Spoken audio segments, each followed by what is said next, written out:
How's it going? My name is Michael. This is the Hobbyist Magic YouTube channel because I'm all about being a hobbyist at heart for what you love, even if you are a professional magician, semi-professional, or you are a hobbyist. So that's what this channel is all about. And today's video is a top 10 on magic apps. So magic trick apps are almost as old as like the iPhone itself, as smartphones in general. As soon as the App Store came around, we started to see some magic apps even in those early days.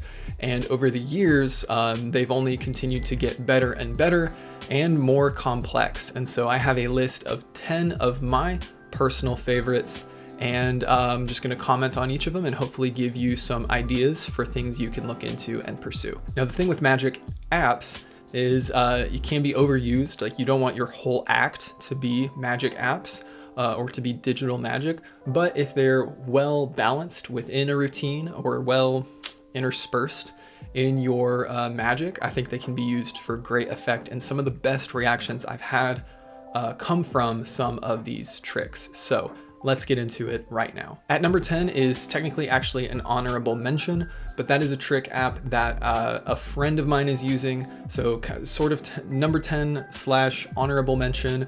That friend, you'll know who you are. Thank you for recommending it. That is Acronym. So they would attest to it, or testify to it being really, really good. It seems like that's the honorable mention of something hot and new-ish that's around, or new to me in my awareness at least.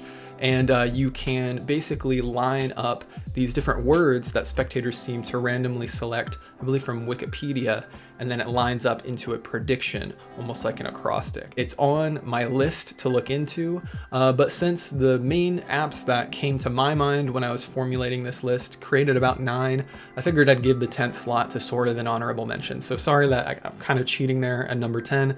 I can't attest to it, but it seems really cool, and it's at least something for you to do further research on and look into. That's Acronym, spelled with a K. But okay, at number 9, and my first actual choice to recommend to you, is the Card to Phone app.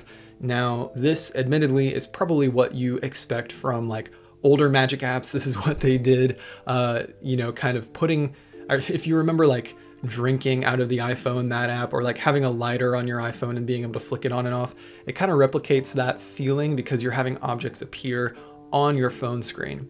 The reason it can be used for actually strong magic is all in how you present it and in the options, and they do give you lots of options. So you can have the spectator's card appear on the phone and then retrieve the card from out of the phone. In fact, Chris Ramsey, magician Chris Ramsey, did a pretty deep dive on this app on his YouTube channel and showed how he does it with that presentation of making a card appear. You can have coins appear. You can have the sucker punch poker chips appear on there. Now, you do have a limited range of choices from to pick from, and then you can expand that more if you buy like the pro version. So you kind of have like a basic version you can buy, and then you have a pro version. Do be aware of that. And in fact, that is kind of a common thing with some of these magic apps, is that you'll have standard and pro versions. So when you look at that initial price tag, you might also want to look into what that additional pro feature price tag is going to be, especially if what you're really looking for is in the pro features. But all that to say, it's just something fun, and what's cool about it is it doesn't really take up too much time, and you can add it in as visual flair to your magic trick. And I think what really accentuates it is, like in the card example, of course, it's their card, right? So if you're able to kind of ground it in something like that, that helps. I think there are some cool ideas you could come up with as well for like card, coin routines, money routines as well. I think if you don't have a audience selection, you'll have to be creative in making this more interesting than just a magic app, because the more you remove away from it, it just becomes a magic app. So things I've played around with in ideating is like, what if I was making 3 poker chips vanish, like with the Murphy's chips, and then on the last one I put it into the phone and then vanish it from the phone and make it appear somewhere else, just as an example of something I've just kind of played with in the mirror. But regardless, you're kind of getting exactly what it looks like, right? You're able to make something appear on the screen, and then you're able to sort of make it look like you're dragging it off the screen. And then at that point, what would you come up with that? You can probably do it with this so long as there is an object for that on the phone. So that's number 9, card to phone, spelled with like the number 2 in the middle. Next is actually a very old app. It's been around for a long time, but it is still compatible, and that is the iForce app. This is going to look as though it is a doodle app. Even on your own home screen, it'll look like a doodle app, sketch app, which is kind of a normal thing to have on a phone or a tablet. Or pull that up, you make a prediction, audience makes a choice, and then you can have predicted it. So this is essentially a digital multiple out, which is really cool. So the kind of standard one you can do is an option of 4 options. It's kind of the easiest way to do it, in my opinion, but you can do up to 8, and there might even be ways to do more, but kind of what I'm familiar with is those 2 options. If you can do 4, you can do 8. There's kind of a standard way to make it activate the out, but I believe they might also have a home screen feature. And even before some of the other apps in this that use home screen features, I believe I remember first experiencing it on this iForce app. In my opinion, I don't like to get too overcomplicated with the strength of this. I think the coolest way to use it is just with the 4 options, or 8 if you want to be really fancy. And so something I would consider doing with this app is to combine a force and the multiple out. I think that's something strong for multiple outs in any regard. So let's say you forced one thing, and then you gave people a range of choices from 1 to 4, of 1 to 8. None of the numbers necessarily, but of 8 things or 4 things. That combined is going to almost strengthen both, in my opinion. It's something to consider. So then on the prediction, you have the forced element predicted, and then you have the multiple outs selected for you with the app. And it's just on your phone, right? Like that's the advantage of a lot of these. So consider iForce and check it out. It's ironic that it's called iForce. It's more of a multiple out, but really cool app, and it's been around for a while. All right, that was number 8. Now we're moving on to number 7, which is the Tempest app. Now I believe there's actually more than one of these called Tempest these days. I'm specifically talking about the Lloyd Barnes when he was with Illusionist app called Tempest. And this is a clock app. It kind of, it looks like your clock app, and they do have it where you're able to make it look like it's the clock app, and it's pretty convincing. The only thing is that on the icon, on an iPhone, the icon for the clock app, the second hand will actually move. This one, it won't do that, so do be aware of that discrepancy. And then there's other small discrepancies, but I think personally you can get away with them because it's presented as basically these wheels that you can scroll through. And I think that's been sort of updated or moved away from. It may have never been the case, and this is just kind of an illusion that people won't notice. But basically by making them full scroll wheels, you're able to have people swipe, and then those numbers go round and round and round. And then under your control is where those numbers end up, so that you can do a number force. You could force 2 separate numbers, and you could also force a position in the deck for an A-can of sorts. So let's say you had a stacked deck, you have people mix them, not really mix them, but cycle the order. And then you're able to, even if it's in a cycled order, if you know what that bottom or top card is, you're able to present an A-can, because you'll be able to actually on the fly operate the app to give you the right number when they swipe. And I think that's actually, when it comes to apps being integrated into A-cans, which is like, I don't know, that's become a trend. You see multiple apps with that. This is still one that feels relatively reasonable for me.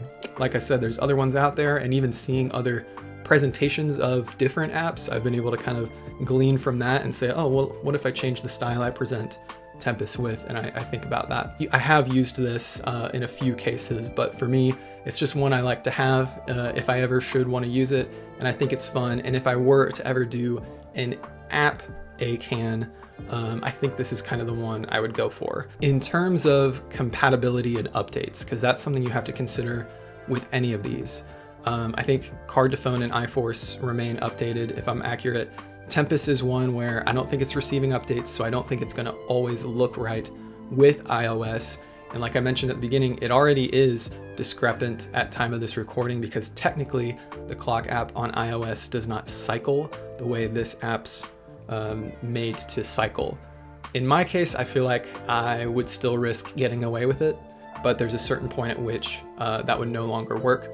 So to be aware of, there are other time or timer clock-based apps out there, although they might do slightly different things. So one to look into is Chronoforce. It looks like it's really good, but I haven't tested it myself. So all that to say, I think Tempest is a cool app, and should it become obsolete, I would look into other clock-based apps if you're interested in that style of effect. Okay, next on our list, number 6 is WikiTest by Mark Kirstein. Mark Kirstein makes a ton of amazing magic apps. Now you might have expected this to be number 1. I'm sure for a lot of people it would be. David Blaine has used it, lots of people swear by it. I haven't gotten some road testing into this yet. I've learned it, I've looked into it, I kind of know what's needed for it.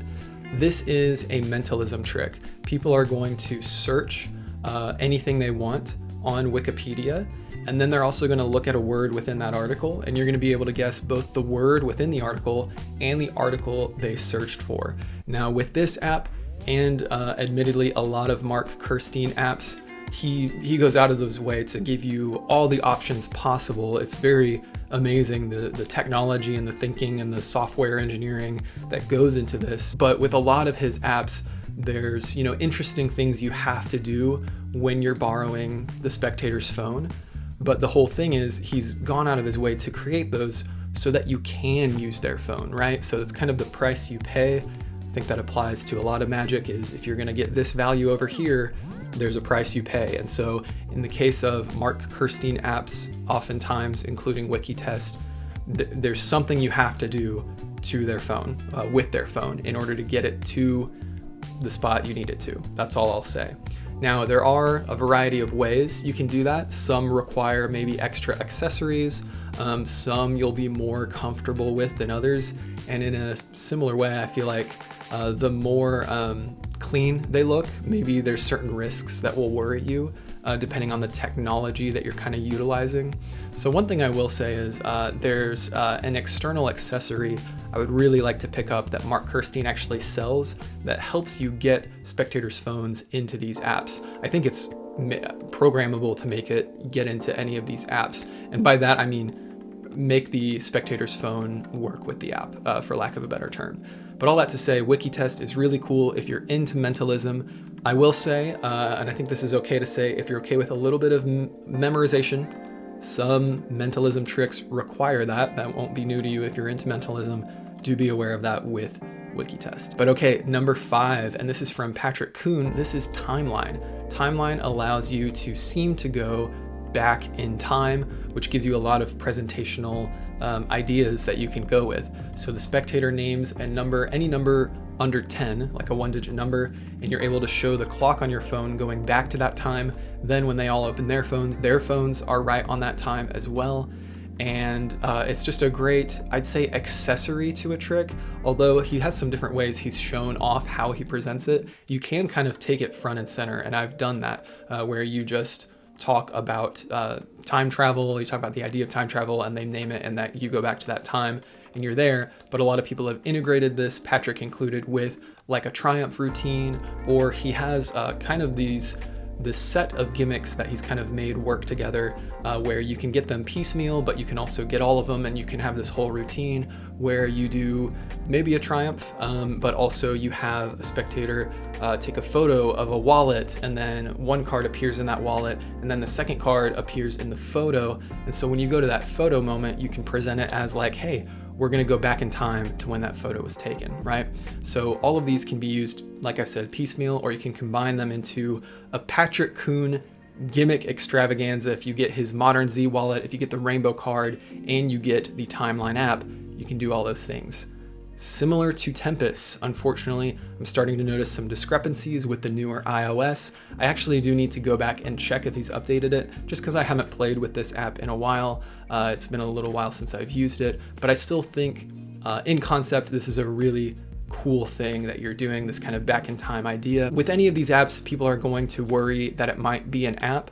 I think in this app's case, you're able to off-play that by showing and kind of diverting to other people's phones. So the magic happens on your phone, but then even though it shouldn't feel like a convincer, if you kind of know what's happening, it kind of feels like a convincer when everyone else's phone shows that time. And so it'll really feel like you've gone back to that time.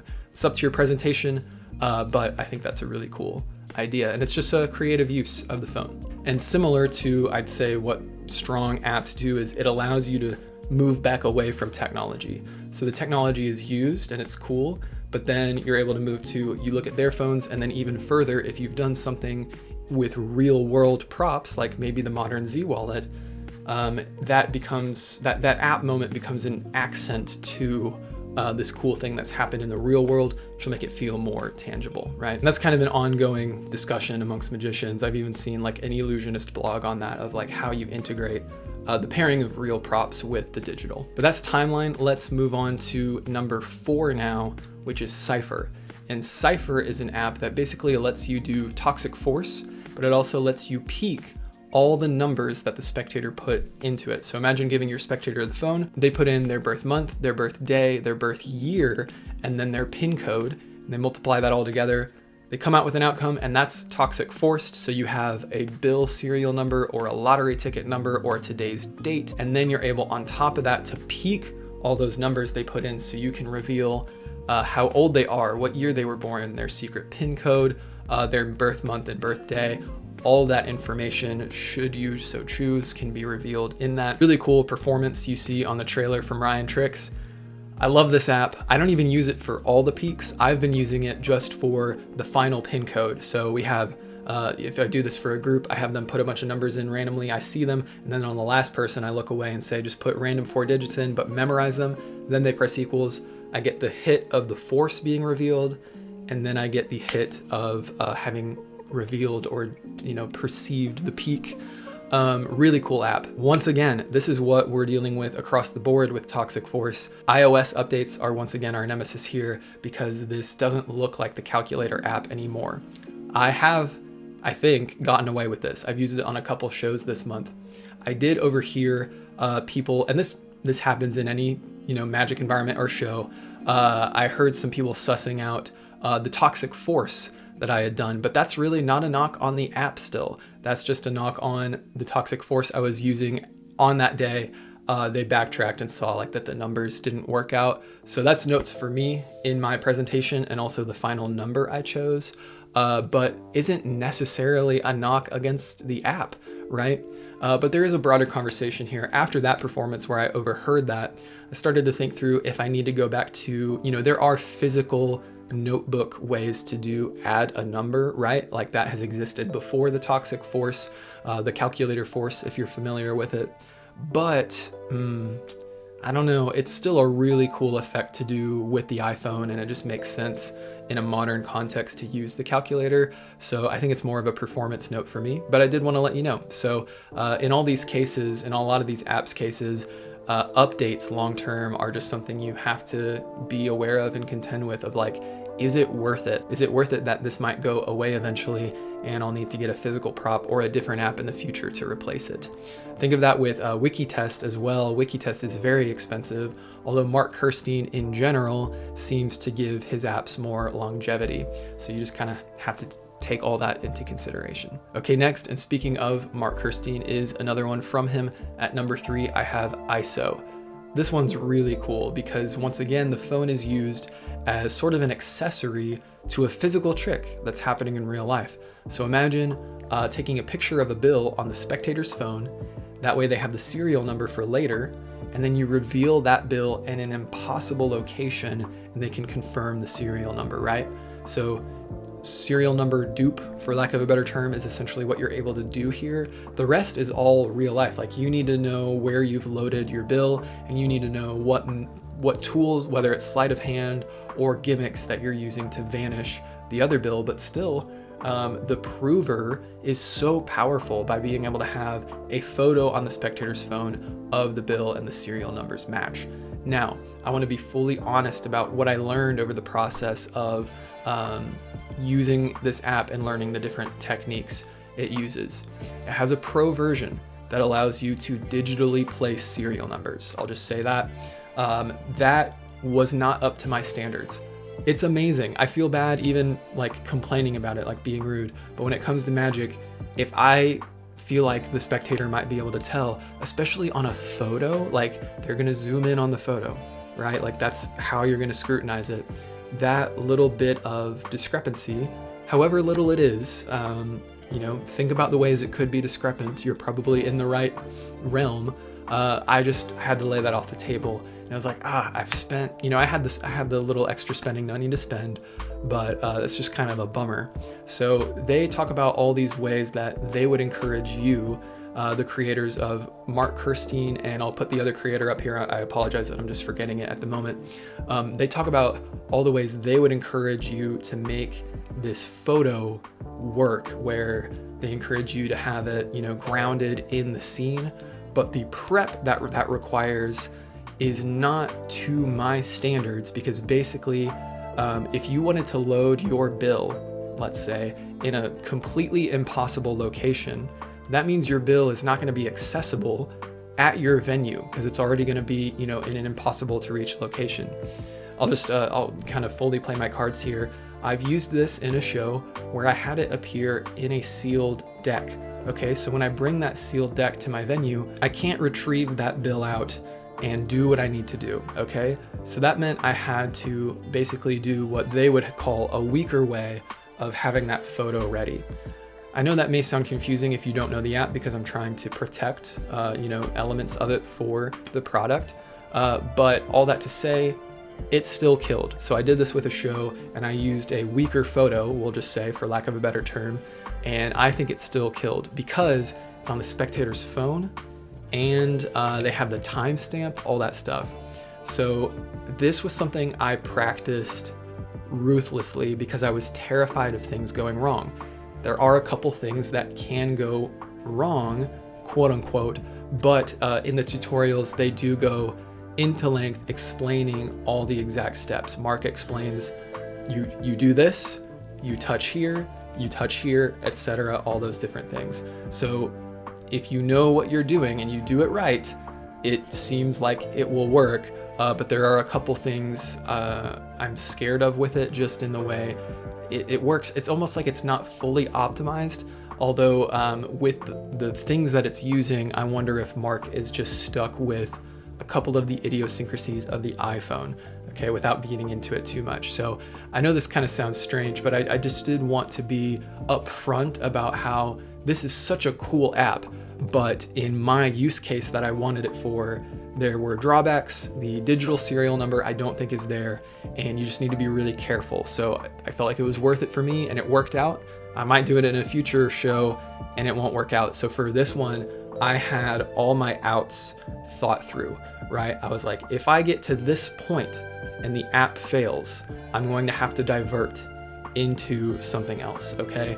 So I hope that makes sense. It's something you have to consider with apps in general, but I will say they have a clever way for you to get the spectator's phone where you need it to be when you're on the camera, and that is the way I did it, and that was pretty cool. But this is once again one of those situations where if I had invested in it, I think it would have been cool to use an extra accessory that would have made that part a little easier and not needed to use the method they have. But like his other apps, he goes through multiple ways to get in and out of certain things, to get the spectator's phone to like where it needs to be, for example. And then they also go through a lot more routines. So I know I've spent a lot of time on this app, but I did want to mention something I'm excited to try is a trick where a spectator takes a picture of a page in a book, like as you flutter it by, and then they memorize the page number or a word, and then that page actually vanishes from the book. It's shown to be torn out, and you can make that page appear anywhere. And that's another one that I think is just really cool.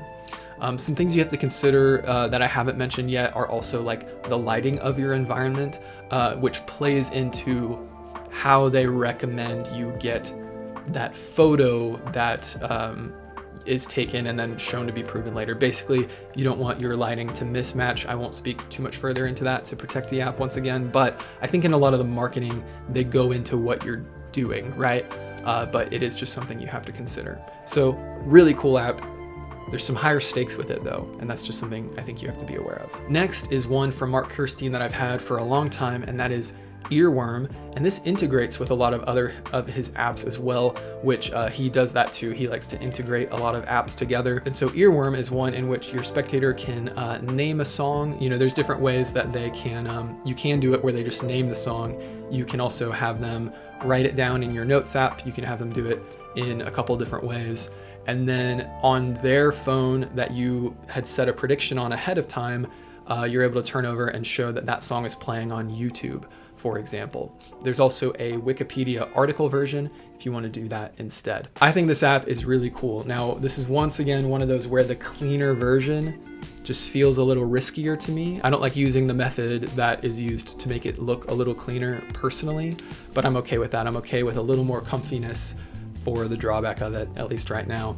But you still get that great reaction of you having made the prediction you made. And like I said, though I haven't explored it too much yet, there are some cool integrations you can do from like Earworm into WikiTest, or, you know, different things like that. And last but not least, number one on my list today is Digital Force Bag. Now imagine you have an iPhone note with 100 items in it. Your spectator names any number from 1 to 100. You go to that note, and that number that they named is where your force item is at. Sounds simple, but if you think about that, that is actually super, super cool and super, super powerful. And even if your, you know, spectator is suspect of technology, there is a fairness to just going to a list and it's that number on the list. So I think this is super cool. You're able to combine it in some fun ways presentationally. So like I've watched, I don't know if he came up with this, but I saw Craig Petty do it where he had 2 lists that he pulled from, and that way it kind of formed a prediction. And then he had a picture, and in that picture, both of those things are happening, like Tom Cruise drinking coffee, for example. And so I've gone on to use that for many people. I like doing it with couples to where you name a number, you name a number. How in sync do you think you are? And look, this prediction I made, you guys have created it together. Once again, shout out to Craig Petty. I've seen how this can work over Zoom, because you can text your prediction to the spectator ahead of time. Of course, if you're in person, you can look it up on their phone yourself, or have a physical picture or prediction in your wallet or whatever you want it to be. So you can force one item, you can force more than one item. There's some more technical ways I think that he has with like pro stuff to do more than one thing back to back or whatever. But in my case, if I do 2 numbers, I just get into the app, show the thing, and then to the spectator, it'll kind of look as though I've gone back to my home screen and they mentioned their second number, and it's like, oh, let me go back there. So it might seem a little clunky, but that's how I like to do it. And yeah, don't discount this. This is super powerful for people. I think as long as you haven't done too much other tech magic around it, this can really shine on its own. So the only reason I've had to reconsider if and when I do it is like, I really love doing Cipher. And so going straight from Cipher into Digital Force Bag can feel a little phone heavy, right? So you have to make your choices, but this one's amazing. And it kind of serves as almost a Sven pad of sorts. It's a digital force bag. That's the whole name. So you're able to force anything out of 100, or you could even force a card out of 52 if you wanted to. There's some preloaded lists. I do think there's also like a pro feature, like I mentioned, for some options for you to consider, but great app. As I would say, all of these are, or they all have some cool things to try out. So that's my list, along with caveats on each, because I think that's warranted for tech magic, things to be aware of. So let me know what you thought of this list, and let me know what your favorite magic app is in the comments below, or how you feel about tech magic. You know, I have my own trepidations about it. You've probably heard it in this video. And so I know everybody kind of lands in a different place with it. Let me know where you're at with it. And thank you so much for watching. If you enjoy content like this, be sure to subscribe, do the bell thingy, like it, comment, all the stuff, YouTube things. But look forward to more magic content like this coming from me. I post consistently, so I hope you enjoy that when it comes. But for now, keep enjoying your magic, stay a hobbyist at heart, and yeah, I will see you guys in the next video.